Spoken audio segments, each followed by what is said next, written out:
social media is the first new wave of communication in the last few years that hasn't already been completely co-opted by larger corporate entities. You kind of get to say the message yourself. Individuals get to create the content and then get to disseminate it and then get to discuss it and get to make the news. So it becomes really easy for people to kind of be the communicators, newsmakers. I've been on the internet, I guess, since 1994, 1995, and I've always liked sharing my thoughts, and it's a good way to connect with people that I wouldn't ever get to interact with on a daily basis in real life. When the barrier to entry is lowered so much in the way that it is now, where you can communicate with thousands of people from all over the world, and you can do things like what we're doing right now, where we can talk to one another, thousands of miles away, it's pretty powerful stuff. I work in a virtual office where I work at home, in my office at home, and my colleagues work at home from coffee shops all over the world. And we communicate with each other all day, but we don't see each other. But I think that more and more the infrastructure of the internet is becoming bigger than just the World Wide Web, and it's becoming, the big connecting force for, mass communication. Mobile phone usage is rising extremely quickly because I think people are recognizing the power of being able to have a computer or at least internet access in their pocket. With the location aware stuff, you're able to bring that into your real life. So I can be out with my friends at a bar and I can share that with other people, and other people can see that and come hang out with me. Or I can see very quickly where everyone's congregating, on an evening. If I'm not sure what I want to do, I can very quickly look at my phone and say, oh, all these people are headed in this area, and go over there.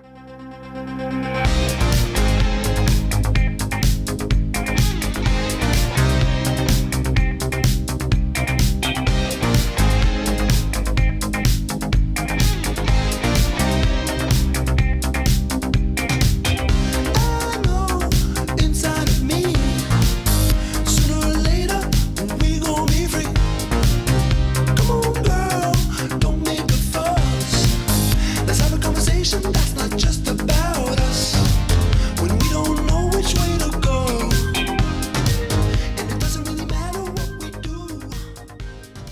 Well, on its face, Twitter's the stupidest thing you've ever heard. I mean, when I first signed up for Twitter, it was one of those things I was kind of felt forced to, because I just started writing for a technology blog, and everyone had an account, and I kind of felt forced to sign up. And I literally thought it was the stupidest thing in the entire world. Like, why does anyone care what you're doing in 140 characters? First, it becomes fun and social. Then it becomes informative, where you can ask a question and get feedback from a jillion different people with the different experiences. Then it can be a news source, like we've seen with spreading news about the Iranian election, and even raising money for things like the earthquake in Haiti. If you actually use it, you find out, wow, I can really do a lot of things. And I mean, I know for me personally, I have the job that I have now in large part because people knew me on Twitter, and because of people that I met via Twitter. And I guess just the fact that I was able to get my name out there, people were able to get to know me in that sense, which is pretty amazing when you think about the fact that you can actually get jobs based on how you interact as yourself on a social network. At this day and age, the first thing you do when you go for a job interview is that person's more than likely going to Google you when they see your resume. Have something that they're going to Google stalk you. So as I say, have something worthy of stalkage.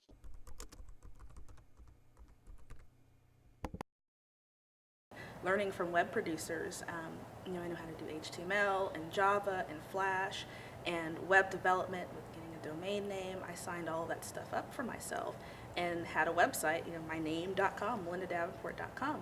Paid the $4 a month and set up my site to where it had my bio, where I came from, where I went to school, what I majored in, had my demo tape, had a photo of myself, had all of these links to all of this social media to where people can connect to me. So I had a Twitter account, set that up specifically for news directors looking to find me, looking to find information about me. I set up a MySpace page, took all the junk off, though. Let's go party at Baker Street Pub. I cleaned up my Facebook page and made a fan page specifically for my journalism efforts. So when a news director goes and Googles Melinda Davenport, they're going to find my website. You can enter the code into your HTML when you set up your page, and It tracks every single person, every IP address that comes to your website.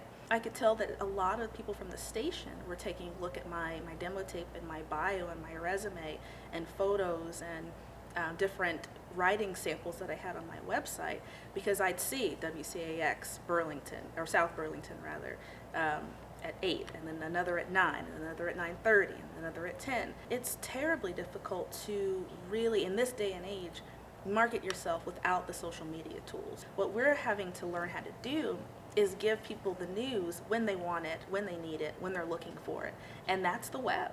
Advertising, where the real power is when you connect Facebook and then geolocation, because as soon as you can be alerted on your phone that, hey, you're near so and so, or hey, this store that's near where you hang out has this special and has this offer going on right now. That's where the savviest businesses, they can get it on the geolocation aspect of social media and how that connects together.